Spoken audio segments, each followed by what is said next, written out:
Hari Om. Om Shuklam Baradharam Vishnum Shashivarnam Chaturbhujam Prasanna Vadanam Dhyayet Sarva Vignopashantaye Saraswati Namastubhyam Varade Kamarupini Vidyarambham Karishyami Siddhir Bhavatu Me Sada. Om Sahana Vavatu Sahanau Bhunaktu Sahaviryam Karavavahai Tejasvi Navadhitamastu Ma Vidveshavahai. Om Shanti Shanti Shanti.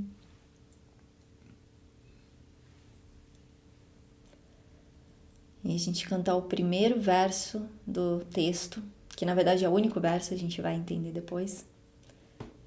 Então,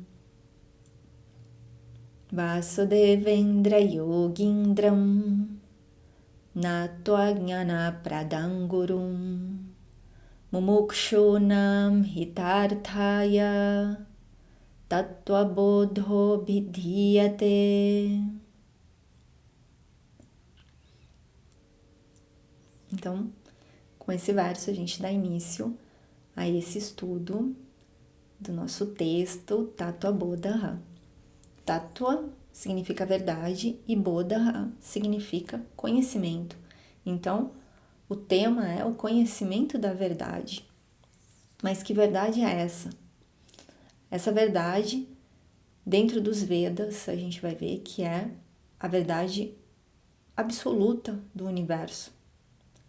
A causa de todo esse universo, que é Brahman, aquele que é eterno, que é livre de limitação e que permeia tudo e todos, né? Tá aí sustentando todo esse universo.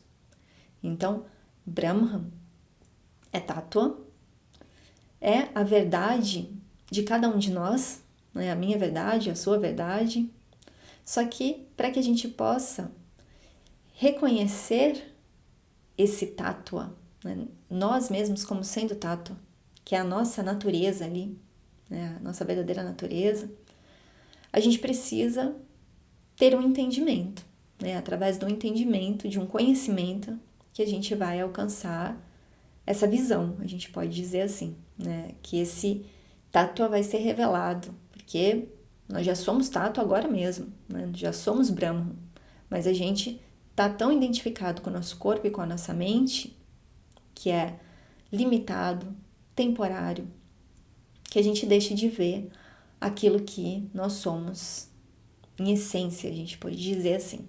A gente vai ver depois que existem termos e uma forma da gente enxergar que vai se modificando um pouco durante o estudo, porque você vai entendendo mais profundamente, né? E aí a gente vai deixando de dizer algumas coisas que a gente dizia, né, de entender de uma certa forma, a gente vai entendendo de uma forma um pouco mais profunda.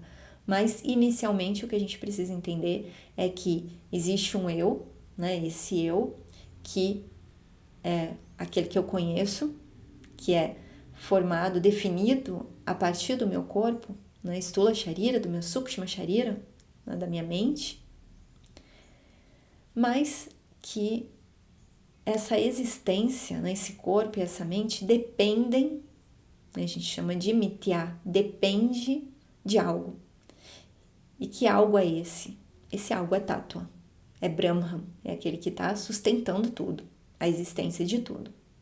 Então, por isso que ele é chamado de a verdade. Ele é a verdade que existe por trás de tudo isso, sustentando tudo isso. Tá? Então, ter o entendimento de Tattva, né, ter esse Bodha, né, esse conhecimento de Tattva, é alcançar moksha. É alcançar o conhecimento daquilo que eu sou de fato, né, da minha verdadeira natureza. E é o objetivo final de toda uma vida de yoga. É o nosso Mukhya Sadhya, né, aquele objetivo último, maior de toda a nossa vida de yoga. E quando a gente entra para esse estudo de Vedanta, a gente não vai ter a pretensão de ter esse entendimento no primeiro texto. Então, para quem está iniciando o estudo, É importante a gente ter essa visão de que a gente vai estudar com a intenção de, aos poucos, capacitar nossa mente, né? Ter um entendimento desse assunto, né? Esse assunto que fala de nós mesmos. Vedanta é muito especial porque, apesar de ser um conhecimento milenar, ele é atual. Ele fala para nós nesse momento, para a humanidade, em qualquer momento em que ela estiver, em qualquer lugar do mundo, em qualquer época. Porque o assunto é o eu, né? O assunto é aquilo que eu sou. Então, ele não fica desatualizado, né? E é um assunto que se mantém vivo sempre. Então,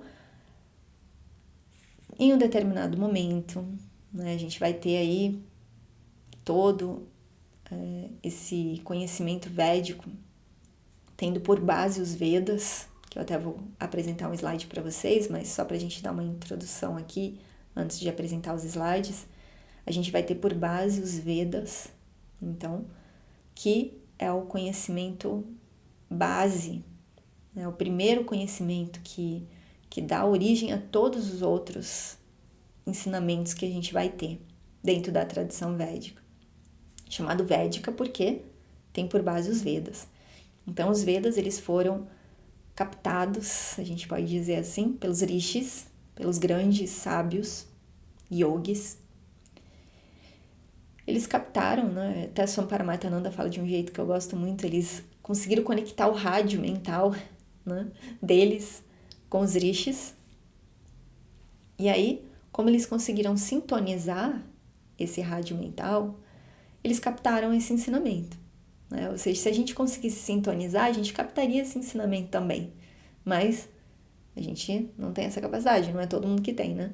Mas esses rishis, então, vieram com essa capacidade, sintonizaram esse rádio mental, captaram esse ensinamento sagrado que vem junto com a manifestação, né? Até Swami Paramahansa diz isso, que os Vedas, eles são um manual, como se fosse um manual de instrução para a gente poder viver essa vida, né? Viver aqui nesse samsara.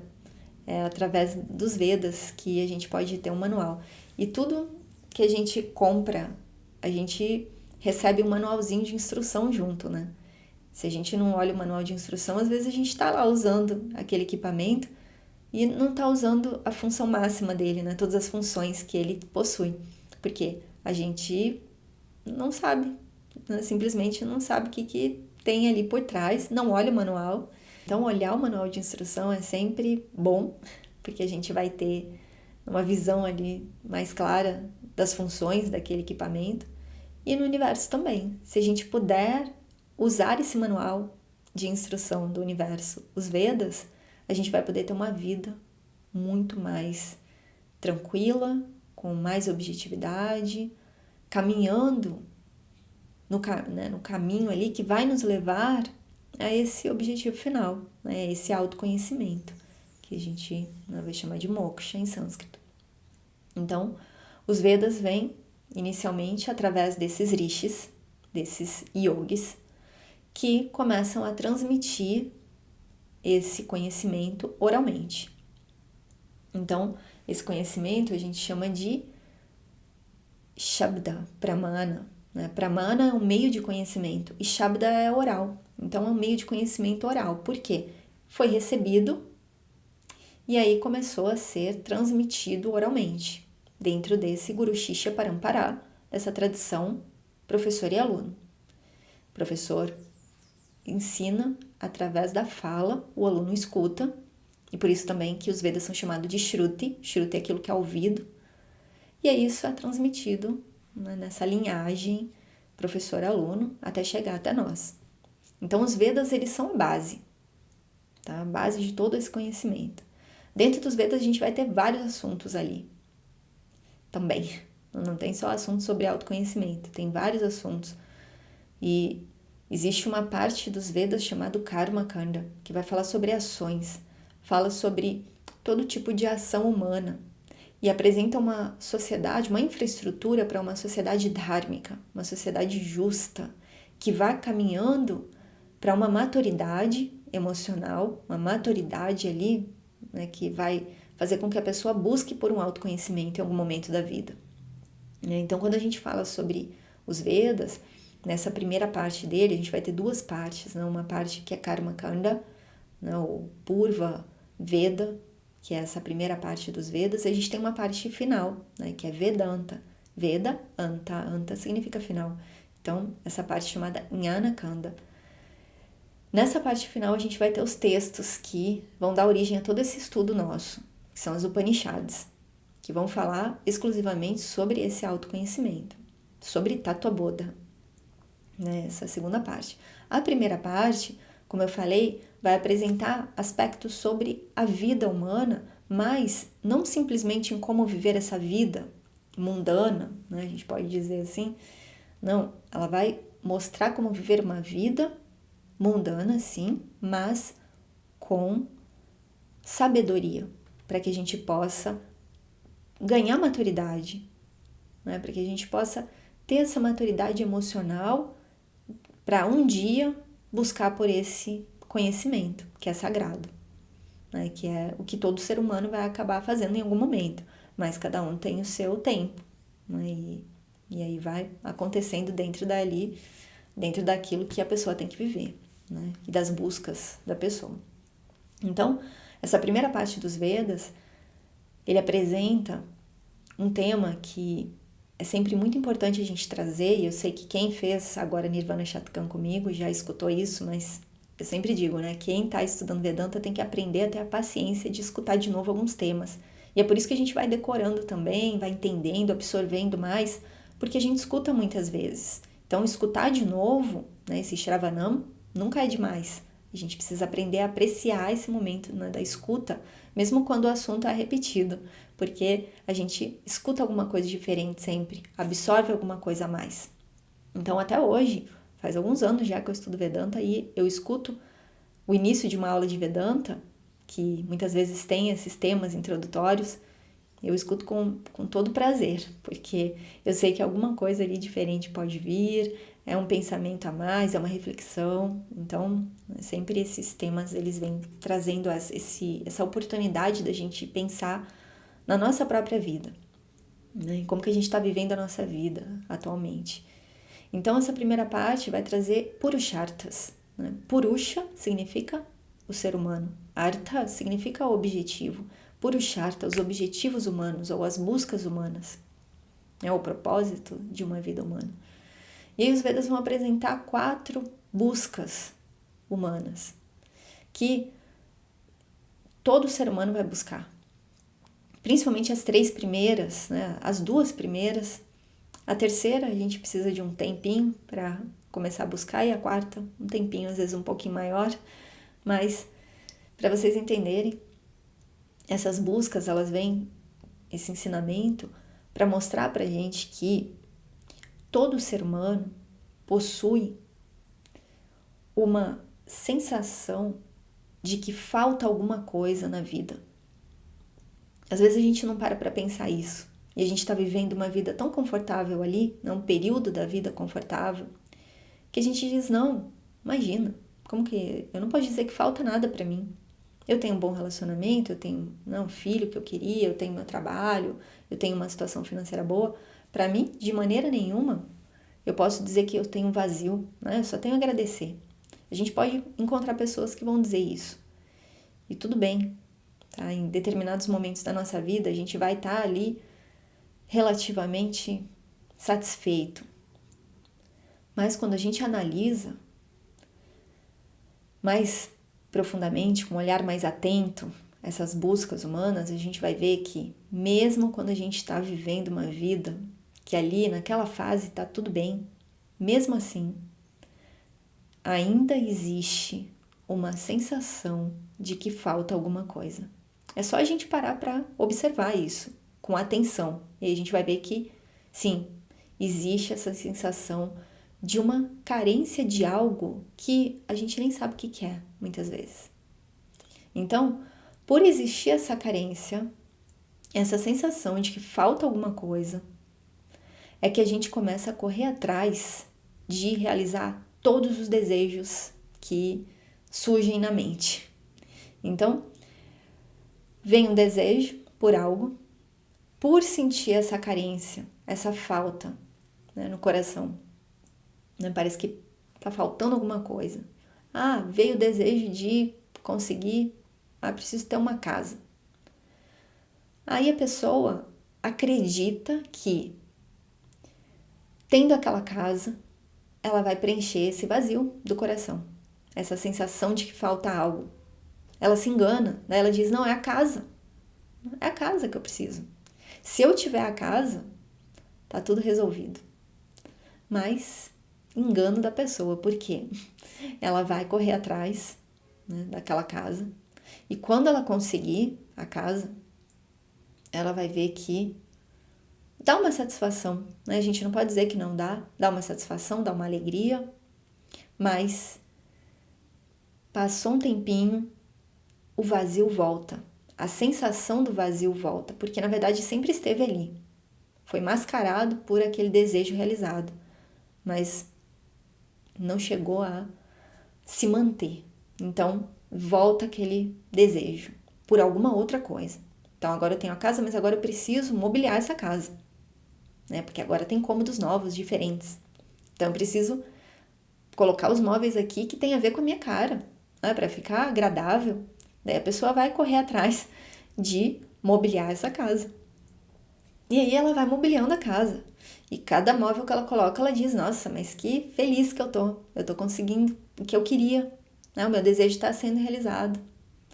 Mas, se a gente for analisar bem essa situação, a gente vai ver que essa pessoa realiza, né? Compra ali o objeto, realiza o desejo, passa um tempinho, ela quer outro objeto, ela quer um outro móvel e um enfeite que falta aqui. E aí terminou tudo. Consegui terminar tudo. Tá perfeita do jeito que eu queria. Mas agora aquele primeiro móvel que eu comprei, ele já não tá mais tão novinho. Então agora eu vou ter que trocar aquele primeiro móvel. Então assim vai. Não tem fim. A realização dos desejos, né? A gente pensar que a gente vai realizar os desejos e em algum momento a gente vai ficar satisfeito por ter realizado todos os desejos, isso não existe. Isso nunca vai existir. Nunca vai acontecer. Por quê? Cada vez que a gente realiza um desejo, é como se uma semente de um desejo futuro já nascesse imediatamente. Você realiza um desejo, logo mais o outro desejo tem que ser realizado. Vai surgir uma necessidade nova. Então os Vedas vêm dizer isso, que por mais que a gente procure satisfazer essa sensação de vazio que existe no coração de todo mundo, de todos, por mais que a gente tente, através da realização dos desejos, satisfazer esse coração que parece que está sempre vazio, que fica vazio de tempos em tempos, preenche, esvazia, preenche, esvazia. Tentar alcançar esse preenchimento através dessa realização dos desejos, né? Por mais que a gente tente isso, a gente nunca vai conseguir. Então, os Vedas vêm dizer isso, que existe uma carência, existe uma necessidade de completar esse coração, preencher esse coração, que parece vazio, parece que está faltando. E aí, como a gente não sabe como preencher, né? A gente não sabe como preencher esse coração. A gente sai buscando preencher ele através daquilo que a gente conhece. E o que a gente conhece? Os objetos dos sentidos. Então, o que está disponível para a gente são os objetos dos sentidos. E aí, eu vou correr atrás dos objetos para poder preencher essa carência, essa falta. Porque se me falta alguma coisa, deve ser porque eu estou precisando de algum objeto. Né? Eu preciso de alguma coisa que está disponível aqui para mim. Então, eu corro atrás. Então, essas buscas humanas que os Vedas vêm apresentar para a gente, falam exatamente isso, que não adianta a gente tentar preencher esse vazio que existe no nosso coração através da realização dos desejos humanos, dos desejos desse mundo. Porque cada desejo realizado, um novo desejo vai surgir. E nem é também o objetivo nosso realizar todos os desejos para a gente se sentir bem e pleno. Também não é isso. Porque às vezes a gente pensa, não, então eu preciso rezar muito para poder realizar todos os meus desejos. Aí sim eu vou estar com meu coração pleno e eu vou alcançar moksha, né, o autoconhecimento. Também não. A gente não precisa realizar todos os desejos para ter esse coração pleno, para ter esse coração preenchido. A gente precisa mudar o foco. Não, o nosso foco está ali, os sentidos voltados para fora, não, todos eles comandados pela mente, que é a chefa, né? Ali procurando estímulos, né? E buscando por objetos, por realizar desejos através dos objetos o tempo todo. Então, quando a gente entende que isso não resolve, né, que não resolve esse meu coração que está precisando de um preenchimento, então eu começo a buscar de uma outra forma, né? E aí eu vou buscar, então, por algo que eu ainda não conheço, porque tudo que eu conheço aqui não está resolvendo. Então, aí eu vou dar de cara com um professor, uma professora de Vedanta, que aí está surgindo ali um questionamento na mente dessa pessoa. E aí quando surge essa vontade de entender esse questionamento, aí o professor aparece, né? O universo vai dar um jeito ali para você ter esse conhecimento. E aí de repente você vai lá fazer um curso de formação em yoga, dá de cara com uma professora que gosta desse tema, né? Assim como eu, e escuta a falar, né? Essa professora falando sobre Vedanta. E aí você começa a ter ali um pensamento, né, uma ideia ali de que, poxa, mas será que então existe um jeito, existe uma forma de preencher esse meu coração sem precisar de correr atrás de realizar todos os desejos? Que maravilha isso! Se isso é possível, então eu quero isso. Eu quero isso para minha vida. Porque chega uma hora que cansa a gente correr atrás de tantas coisas para se sentir bem. Né? A gente pode ter desejos e deve ter desejos e nunca vai deixar de ter, mas dentro dessa vida de yoga, né, desse estudo que a gente faz, a gente vai tirando o peso desses desejos. A gente pode ter o desejo, mas ele não pode ter um peso tão grande a ponto de ser a causa da minha felicidade. A causa da minha felicidade não pode ser um objeto, porque todos os objetos são temporários. Todos os objetos vêm e vão. Então, se eu penso que a minha felicidade acontece, né, eu vou ter um coração preenchido através de um objeto, então já existe alguma coisa errada, porque o objeto não permanece, né, ele vem e vai. Então é impossível. Então, o que será que pode preencher esse coração? Né? Onde que eu procuro isso? Esse é a busca, o questionamento daquele que está buscando por moksha, aquele que está buscando por esse conhecimento de Vedanta. Então, aí ele vai buscar pelo estudo. Então, os Vedas, eles trazem essas buscas humanas que eu vou apresentar aqui de forma, né, mais breve para vocês, porque no curso do Nirvana Shatkam eu falei bastante, então eu vou falar um pouco mais brevemente. Mas é importante a gente entender que os Vedas apresentam as buscas humanas justamente para falar o que eu disse agora, que o nosso coração, por estar sempre vazio, né, ou sempre se esvaziando, né, ele preenche, esvazia, por sentir essa falta de algo que a gente não sabe nem o que é, a gente corre atrás de tantos objetos, de tantos desejos. E aí chega um momento na vida em que a nossa mente entende que não tem jeito, né? Depois de muitas vidas, né? Que a gente vai viver muitas vidas até chegar nessa conclusão, né? Não é através de realização de desejo que eu vou alcançar esse coração pleno.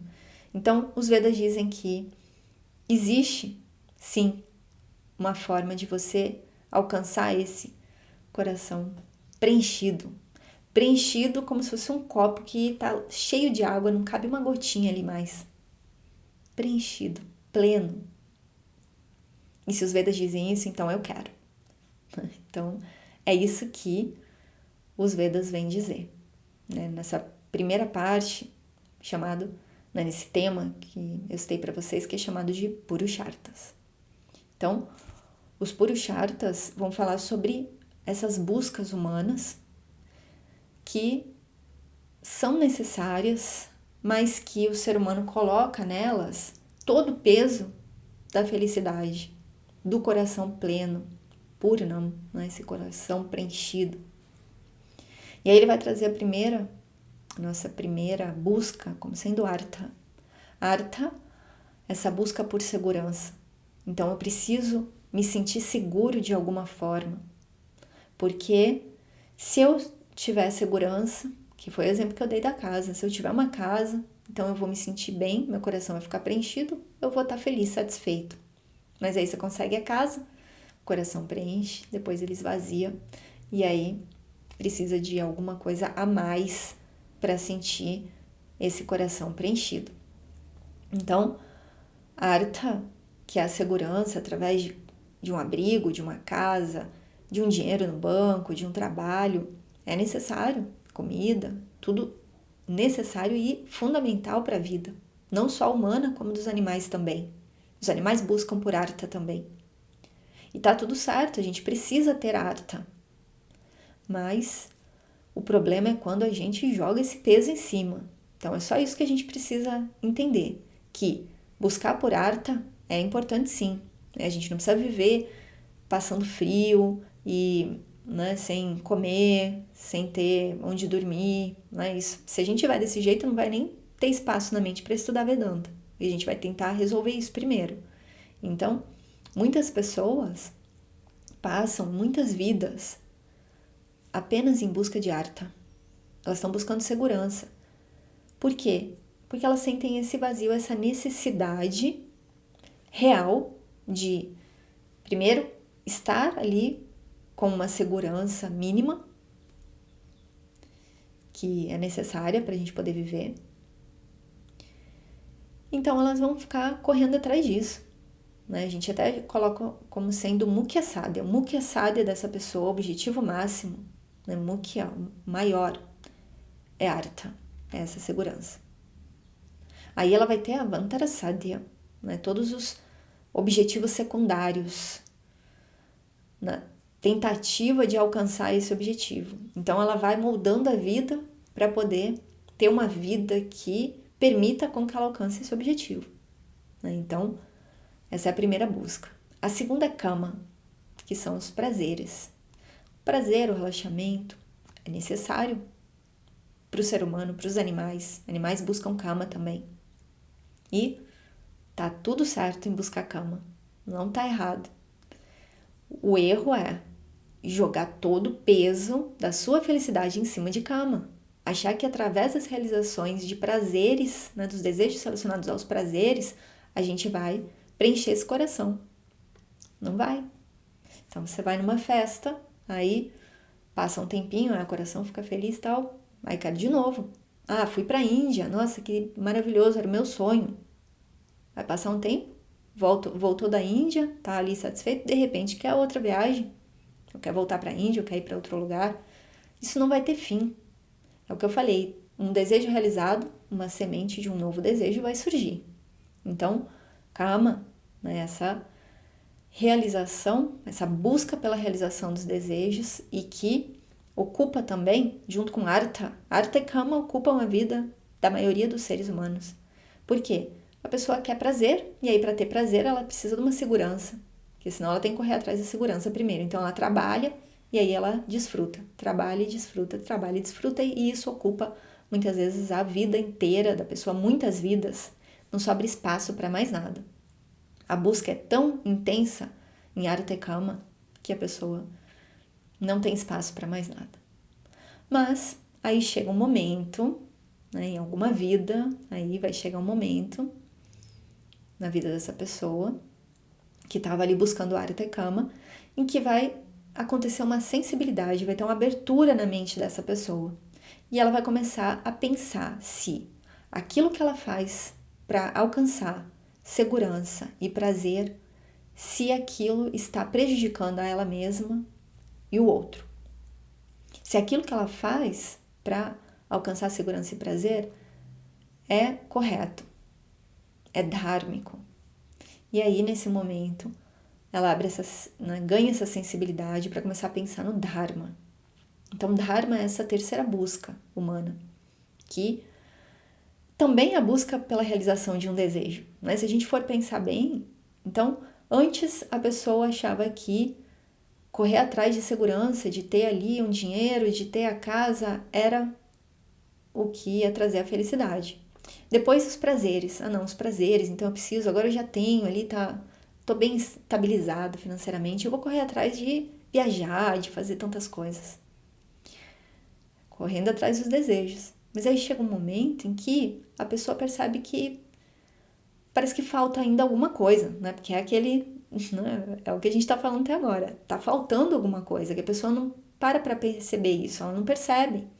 Mas aí, de repente, ela começa a se perceber e fala, não, tá faltando alguma coisa. Ficar só trabalhando e curtindo não é exatamente o que tá me fazendo feliz. O que será que tá faltando? Aí a pessoa pensa, bom, eu acho que é auxiliar o outro, contribuir, fazer aquilo que é correto, ser dhármico, ajudar numa causa, ajudar o ashram, ajudar o templo, né?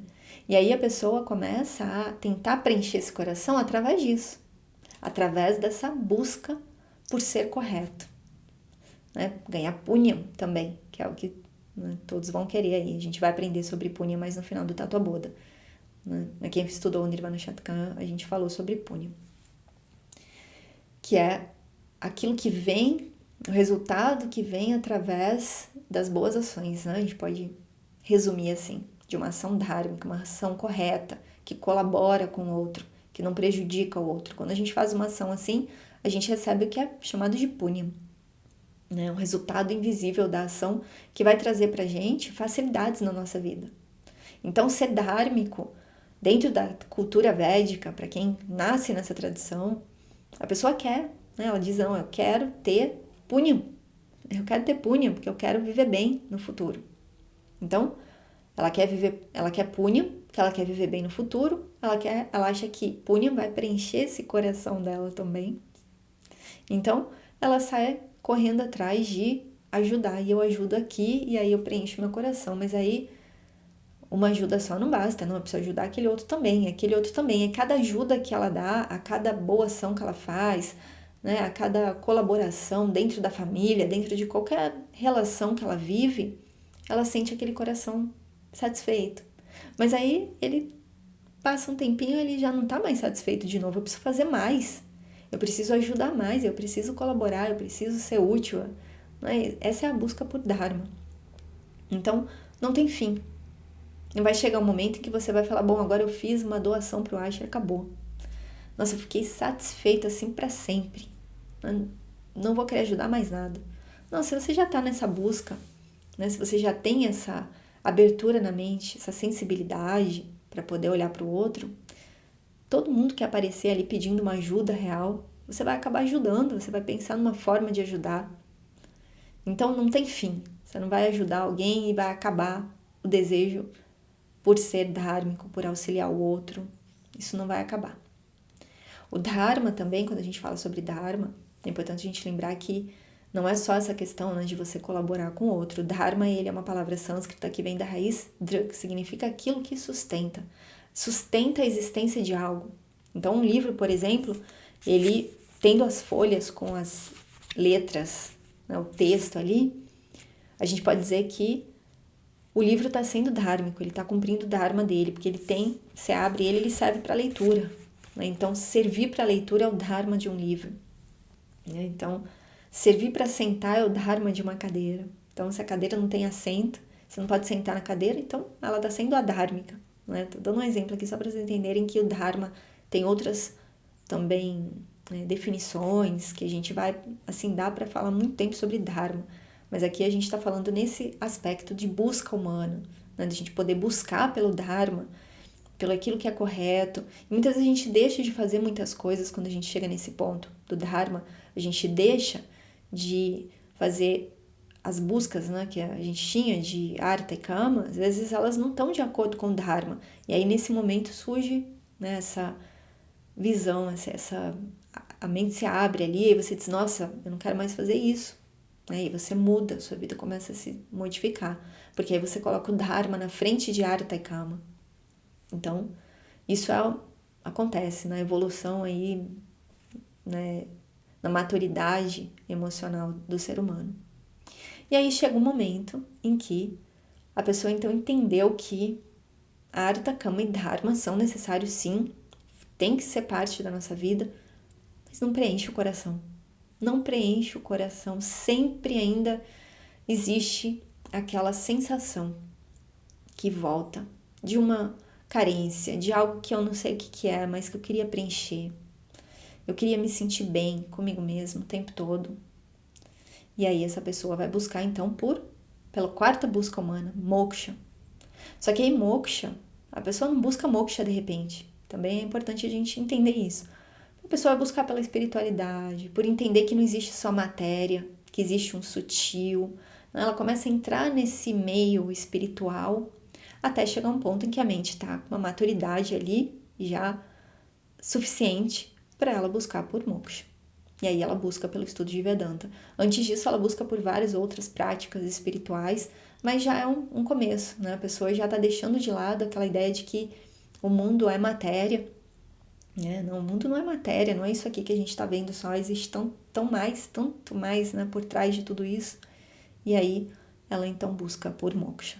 Então quando ela vai buscar por moksha é que ela entra em contato com esse estudo, né? Então essa é a base para a gente entender por que a gente cai nesse estudo de Vedanta, né? Existe todo esse contexto aí na nossa mente, nas nossas buscas, né? Essa falta que existe no coração, eu preciso preencher.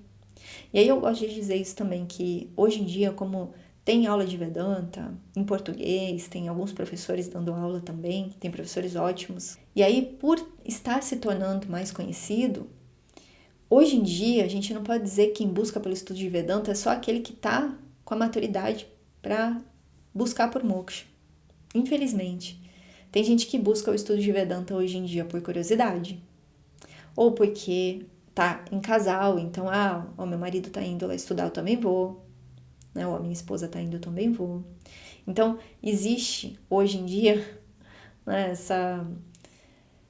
uma abertura maior, que é muito bom, porque acaba chegando em quem tá realmente procurando por isso, mas quando a gente busca por Vedanta, tem que existir na mente uma insatisfação, tem que existir uma curiosidade natural da pessoa de querer entender sobre si mesmo, de querer entender como que a gente pode alcançar essa felicidade plena, tem que ser natural, porque se não for, a pessoa começa, não finaliza, a pessoa não absorve aquele conhecimento, porque a mente dela não está capacitada ainda para isso. Então, hoje é muito complicado a gente falar sobre esse estudo de Vedanta, a gente precisa sempre entender um pouquinho melhor quem que é aquele aluno, né? Porque eu mesma conheci pessoas que foram buscar pelo estudo de Vedanta, mas sem o preparo ainda, né? Sem aquela vontade por ela mesma. E aí não dá resultado, não dá o resultado que tem que dar, né? Então, só para a gente poder ter uma visão dos Vedas nesse início, e agora eu vou passar o slide que eu falei para vocês, para a gente dar só essa recapitulada. Bom, então, aqui eu preparei um slide para vocês.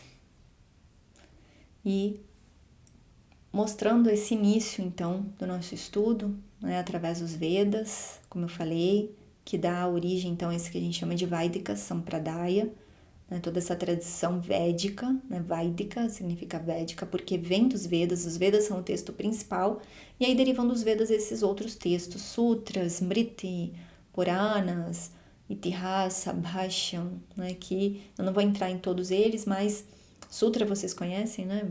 Yoga Sutra bastante. Sutra ele tem uma forma de escrita resumida, muito objetiva. O Smriti ele é mais poético, também é o que a pessoa foi lá, estudou nos Vedas e através, né, do que ela leu ali, ela vai escrever. E aí Puranas, né, do que ela leu, do que ela escutou, né, também aprendeu. Os Puranas, que são histórias antigas, que de um modo geral não são verdadeiras, mas trazem símbolos ali para a gente poder entender temas dos Vedas, né, temas de Vedanta. Itihasa, que são textos baseados em fatos reais, histórias baseadas em fatos reais, como o Mahabharata, por exemplo, e Bhashyam, que são comentários. E a gente, dentro desse estudo, a gente vai estudar os comentários de Shankara.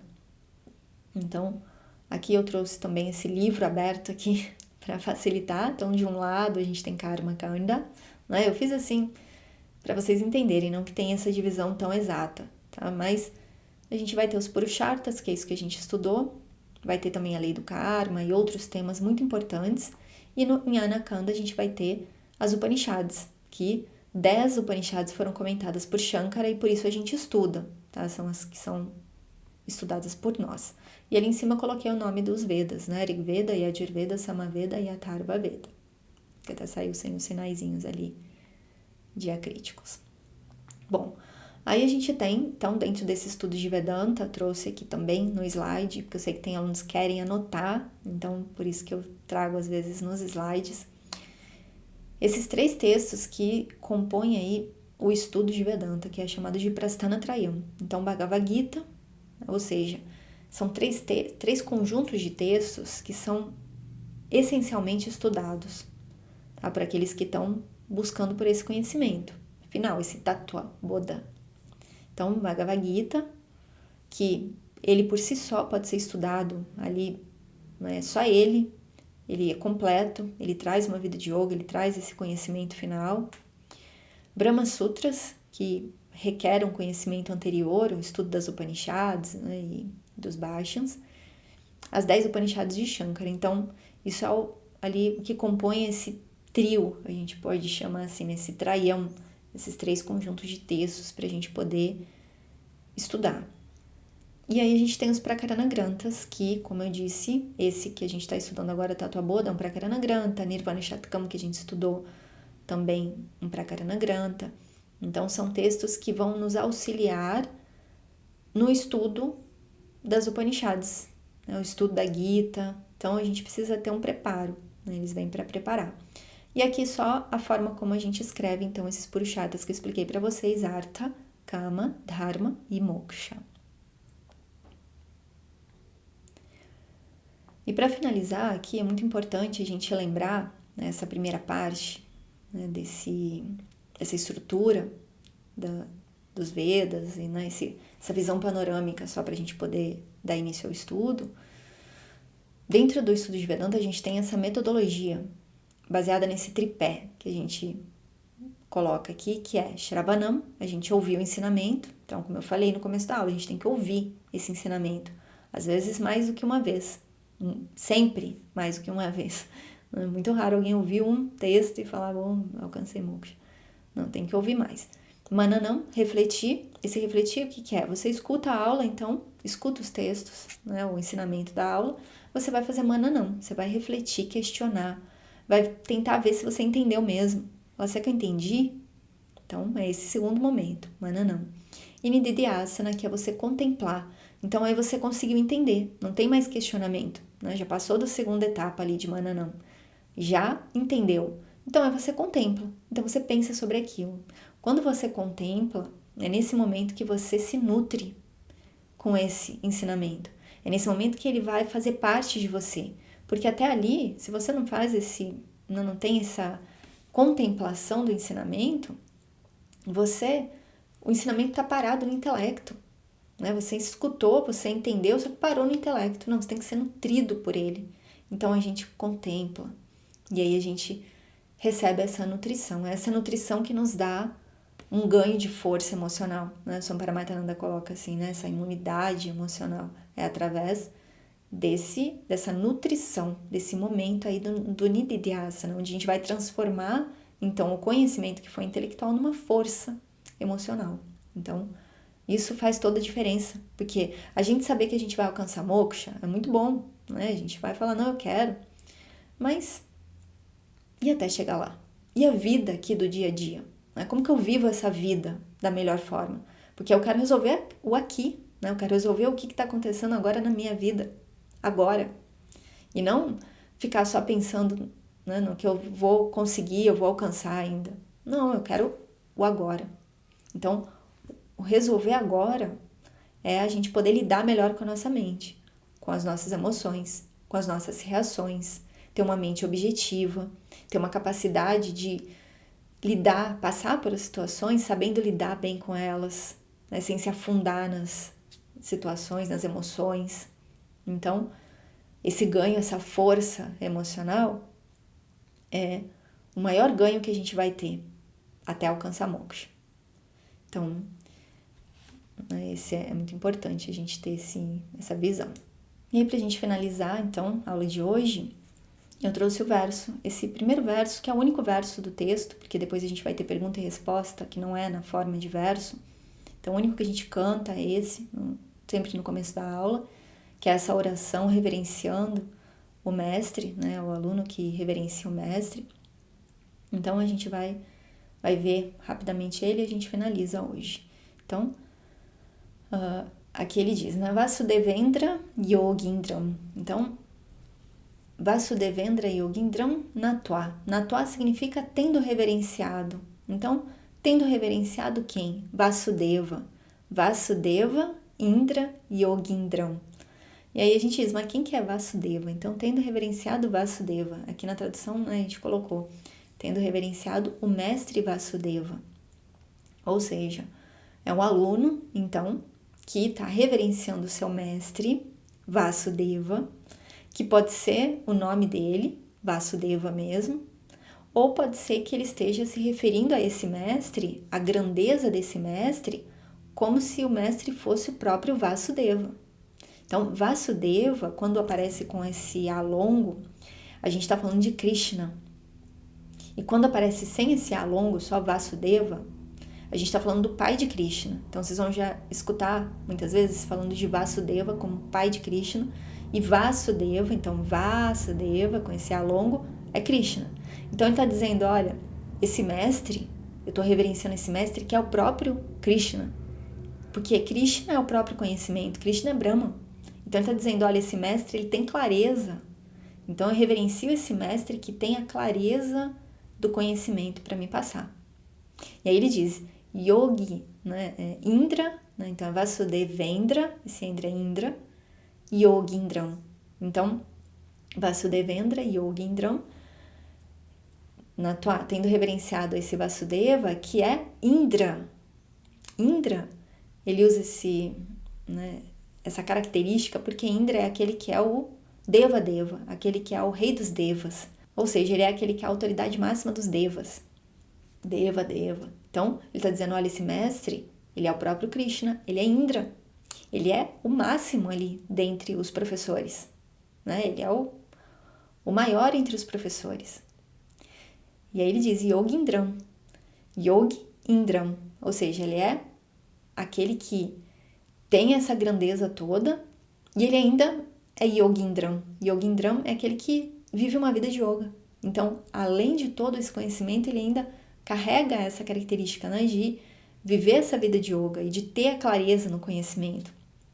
E aí a gente fala dos mestres, né, porque quando a gente fala sobre os mestres, a gente vai ver que os mestres são classificados em 3 tipos. A gente vai ter o Tamaguru, então aquele que é o mestre, o maior mestre, esse aqui, Vasudevendra Yogindram, né, aquele que tem o conhecimento e sabe explicar, sabe compartilhar. Esse é o maior, porque ele consegue explicar, ele passa a visão que ele tem para o outro.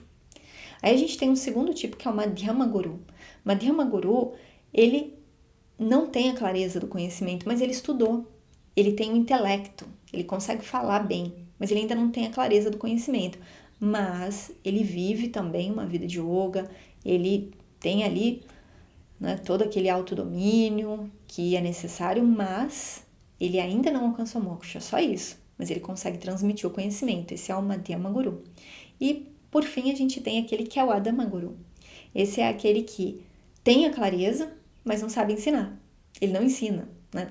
Ou não é que não sabe, ele não quer ensinar. Ele não ensina, ele simplesmente inspira as pessoas.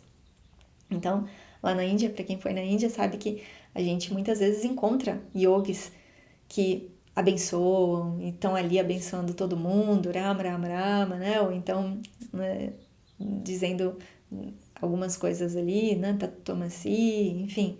Eles dizem frases ali que são ensinamentos de Vedanta, mas não ensina.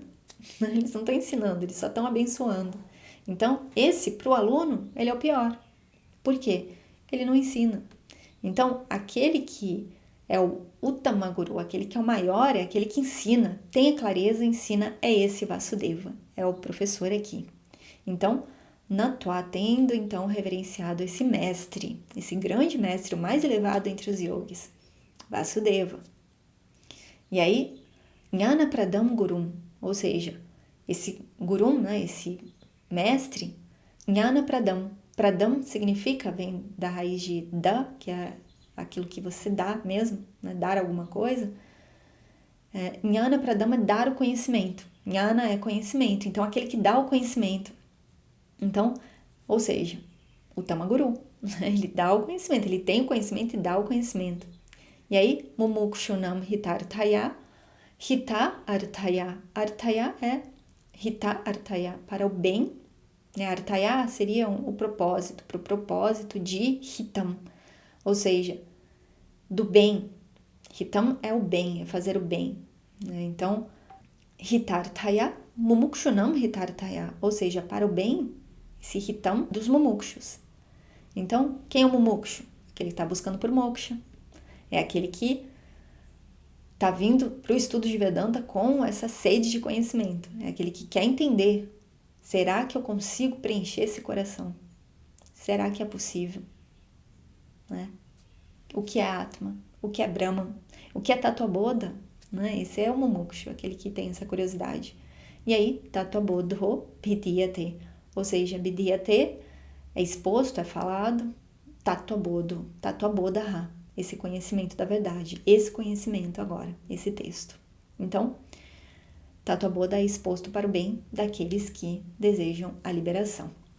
E aí eu trouxe para vocês também, que eu nem passei inicialmente, para vocês poderem prestar atenção no que eu estava falando, não ficarem lendo, mas aqui as palavrinhas para quem quiser também, né, dar um print aí e anotar, dar um pause no vídeo, né, e aí vocês podem ter essa tradução aí das palavrinhas todas desse verso.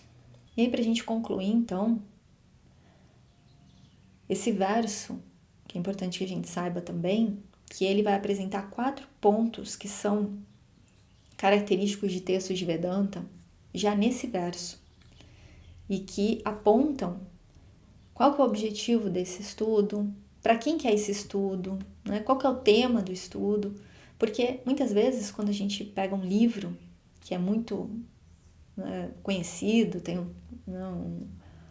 um título muito chamativo, muito bonito, a gente começa a ler ele e ali no começo do livro a gente fala, bom, mas e aí, o que vai acontecer? Né? Qual que é o objetivo de tudo isso? Aí lá no finalzinho você entende. Você fala, olha, então era isso que ia acontecer. Né? Por isso que o livro tem esse nome. Aqui no Estudo de Vedanta não. No começo a gente já tem a exposição disso. Porque você já abre o livro ali no texto, você fala, bom, esse texto é para mim. Ó, esse texto fala sobre isso, então vou estudar, né? Para facilitar nosso estudo. Então isso é chamado de Anubandha Chatushtaya, ou seja, são 4 pontos ali característicos desse estudo. E aí, para a gente poder ver, né, com mais clareza, eu vou voltar aqui no verso, tá? E a gente vai ver então esses 4 pontos. O primeiro é Vishaya. Vishaya é o tema. Então, qual que é o tema desse estudo? Ele fala Tattva-bodha. Tattva-bodha vai ser exposto. então, nesse estudo. Então, Tattva Bodha, o conhecimento da verdade, é o tema. Né? Entender o que é Tattva, né? Conhecer esse Tattva, esse que é Brahma, esse que é a base, né? Que está sustentando a existência de cada um de nós. Então, esse é o tema. Então, ok. Segundo ponto, Adhikari. Adhikari é o público. Para quem que é esse texto? E aí ele fala aí também. Mumukshunam Hitarthaya, né? Mumukshunam. Mumukshunam é para os mumukshus, para os yogis que buscam por moksha. Então, para esses yogis, esse texto foi feito. Né? Para essas pessoas. Aí, terceiro, Palam. Palam é o fruto. Para que é, então, escrito esse texto? E aí ele diz, Hitarthaya, ou seja, para o bem, né? Hitam, para o bem. Esse Hita, né? O Hitam significa para o bem do mumukshu. Então, esse é o Palam. E aí, por fim, a gente tem Sambandha, que é o que conecta a gente com esse ensinamento, né? Como que a gente se conecta com esse ensinamento. E aí ele diz aqui também, né? Ele diz que o professor, então, vai ensinar, né? Tem um mestre ali que confere o conhecimento para o mumukshu. Então, esse que confere o conhecimento, né? Esse ato de conferir conhecimento para nós que estamos ali como alunos estudando, esse é o Sambandha, essa é a conexão, então, entre professor e aluno, né? Vai ser transmitido um conhecimento aqui. Então, né, assim, são características que a gente encontra no início dos textos de Vedanta e que eu sempre acho muito bonito também a gente ver, né, que mostra uma organização, mostra como o estudo é muito bem organizado, né? Existe ali toda uma metodologia, existe toda uma forma de se estudar. E aí a gente finaliza aqui, então. Na próxima aula a gente vai entrar no primeiro ensinamento do texto, onde a gente vai falar sobre sadhana chatushtaya, ou seja, quais são as 4 características, que depois a gente vai ver se será que é 4 mesmo, que o mumukshu tem que ter para buscar por esse conhecimento, né? Para conseguir ser nutrido por esse conhecimento. Então, a gente vai aprender isso na nossa próxima aula e a gente finaliza então com o mantra. Om Purnamadav Purnamidam Purnat Purnamudachyate Purnasya Purnamadaya Purnameva Vashishyate Om Shanti Shanti Shanti Harihi Om Shri Gurubhyo Namaha Harihi Om Om Tat Sat.